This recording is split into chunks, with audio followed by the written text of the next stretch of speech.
Assalamualaikum warahmatullahi wabarakatuh. Kami di sini akan mempresentasikan materi mengenai shared memory. Namun sebelumnya, perkenalkan nama saya Dera Desri Herisma dan ada rekan-rekan yang lainnya diantaranya Ayu, Campaka, Celika, Elsa, Jihad, dan Sandi. Untuk materi yang akan kami bahas yaitu yang pertama perkenalan, yang kedua membuat segmen shared memory, yang ketiga share memory control, yang keempat operasi share memory, dan yang terakhir memakai file sebagai share memory. Perkenalan, yang pertama ada shared memory memungkinkan beberapa proses untuk berbagi ruang memori virtual. Ini adalah cara sinkronasi tercepat tetapi belum tentu termudah bagi proses untuk berkomunikasi satu sama lain. Secara umum, satu proses membuat atau mengalokasikan segmen shared memory. Ukuran dan izin akses untuk segmen ditetapkan saat dibuat. Proses melampirkan segmen bersama menyebabkan dipetakan ke dalam ruang datanya saat ini. Jika diperlukan proses pembuatan yang menginisialisasi shared memory setelah dibuat, dan jika mengizinkan proses lain untuk memperoleh akses ke segmen shared memory dan memetakannya ke dalam ruang data mereka, setiap proses mengakses shared memory relatif terhadap alamat lampirannya. Sementara data yang dirujuk oleh proses ini adalah sama, setiap proses menggunakan alamat lampiran yang berbeda. Membuat segmen shared memory, yang pertama panggilan sistem SHM-GET digunakan untuk membuat segmen shared memory dan menghasilkan struktur data sistem terkait atau untuk mendapatkan akses ke segmen yang ada.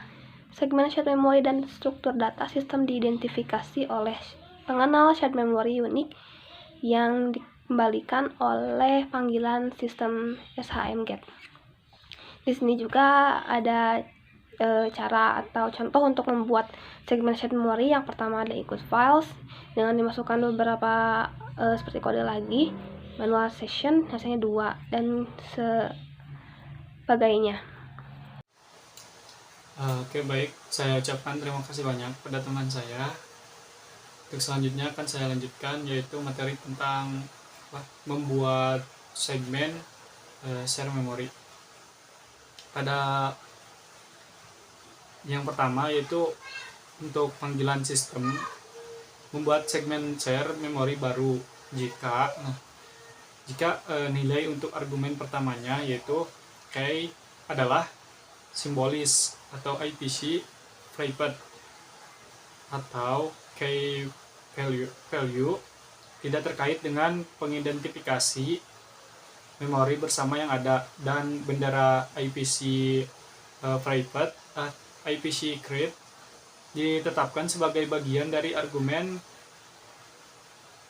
SHMTLG atau key value tidak terkait dengan pengidentifikasi share memory yang ada, dan IPC create bersama dengan bendera IP Excel telah ditetapkan sebagai sebagian dari argumen SHMVLG. Selanjutnya itu membuat segmen share memory itu seperti panggilan yang pertama itu seperti panggilan sistem IPC sebelumnya. Sebelumnya untuk antrian pesan dan semaphore. Fungsi perpustakaan f-stop dapat digunakan untuk menghasilkan key value. Untuk ukuran argumen menentukan ukuran dalam bit dari segmen share memory. Kemudian jika kita menggunakan SHMGET untuk mengakses segmen share memory yang ada, ukuran dapat diatur ke 0 karena segmennya itu diatur oleh proses pembuatan. Selanjutnya itu argumen terakhir untuk SHMGET digunakan untuk menunjukkan kondisi pembuatan segmen. Misalnya itu IPC create, kemudian IPC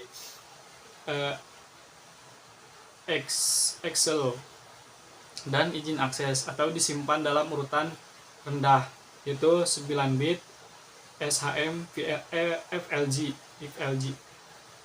Saat ini sistem tidak menggunakan pengaturan izin eksekusi. Nah, untuk sebenarnya itu untuk menentukan kondisi pembuatan bersama dengan izin akses, masing-masing item dari OR kan itu sedikit demi sedikit.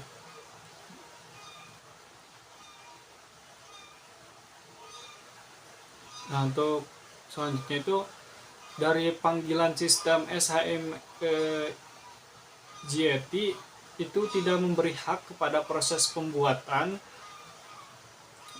untuk benar-benar menggunakan memori yang dialokasikan.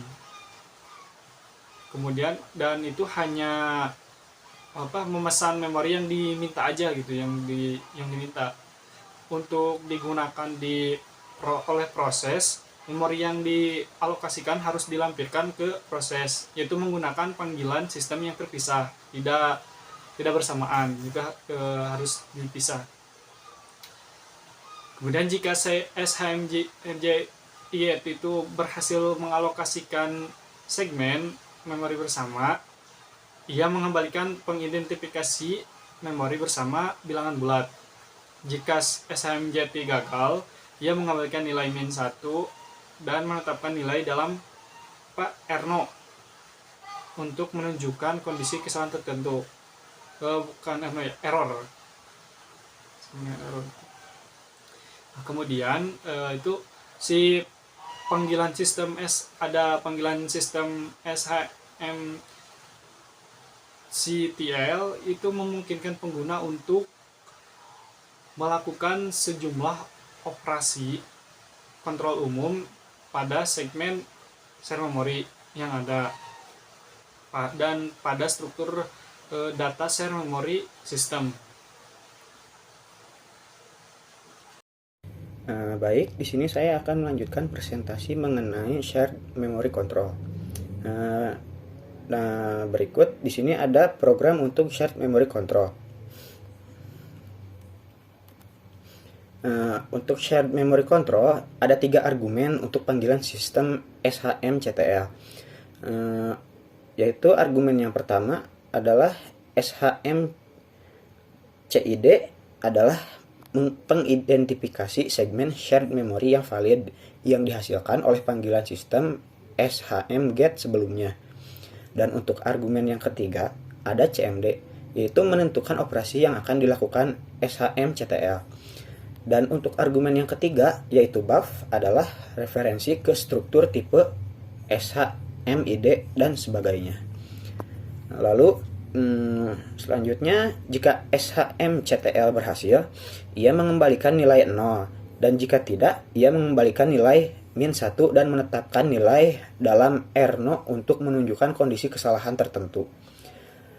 Ada 2 panggilan sistem operasi memori bersama. Yang pertama, yaitu tembakan digunakan untuk melampirkan atau memetakan segmen memori bersama yang direferensikan ke dalam segmen data proses panggilan. Nah, selanjutnya teman-teman ada contoh ya, gambar. Kalian bisa lihat sendiri gambarnya di atas. Nah, operasi share memory, argumen pertama untuk SHMID adalah pengenal memori bersama yang valid. Argumen kedua, SHM-DDR memungkinkan proses pemanggilan beberapa fleksibilitas dalam menetapkan lokasi segmen memori bersama. Jika nilai bukan 0 diberikan, SHMID menggunakan ini sebagai alamat lampiran untuk memori bersama. Jika SHM-DDR adalah 0, sistem memilih alamat lampiran. Dalam kebanyakan situasi disarankan untuk menggunakan nilai 0 dan meminta sistem memilih alamatnya. Argumen yang ketiga, SHM-FLG digunakan untuk menentukan izin akses untuk segmen memori bersama dan untuk meminta kondisi lampiran khusus seperti alamat yang disejajarkan atau segmen hanya baca. Nilai SHMADDR dan SHMFLG digunakan oleh sistem untuk menentukan alamat lampiran. Ketika SHMAT berhasil,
Berikut adalah cara pemakaian dari shared memory. 1. Panggilan sistem map membutuhkan 5 argumen. Yang pertama, start adalah alamat untuk lampiran, serta pada panggilan sistem smart. Argumen ini paling sering di setel ke 0 yang mengarahkan sistem untuk memilih alamat lampiran yang valid. Jumlah byte yang akan dilampirkan ditujukan oleh argumen kedua, panjang. Lalu argumen ketiga, float, digunakan untuk mengatur jenis akses atau perlindungan untuk segmen. Lalu argumen keempat, FD, adalah deskriptor file terbuka yang valid. Setelah pemetaan dibuat, file dapat ditutup. Selanjutnya argumen kelima, offset, digunakan untuk mengatur posisi awal untuk pemetaan. Jika sistem map berhasil, ia mengembalikan referensi ke objek memori yang dipetakan. Jika panggilan gagal, ia mengembalikan map valid konstan yang ditentukan yang sebenarnya adalah nilai -1 yang dilemparkan ke kekosongan. Sementara, sistem akan secara otomatis membuka peta suatu wilayah ketika suatu proses dihentikan. Panggilan sistem moonmap dapat digunakan untuk secara eksplisit membuka peta halaman memori. Berikut adalah contoh dari memakai file sebagai shared memory. 1. Panggilan sistem moonmap dilewatkan ke alamat awal pemetaan memori, argumen mulai, dan ukuran pemetaan panjang argumen. Selanjutnya, jika pemanggilan berhasil, ia mengembalikan nilai 0. Lalu, referensi di masa mendatang ke alamat yang tidak dipetakan menghasilkan sinyal SIG, EGV, atau ZVG. Jika panggilan sistem moonmap gagal, ia mengembalikan nilai -1 dan menetapkan nilai dalam R0 ke nval. Cukup sekian presentasi dari kami. Mohon maaf bila ada kesalahan. Terima kasih. Wassalamualaikum warahmatullahi wabarakatuh.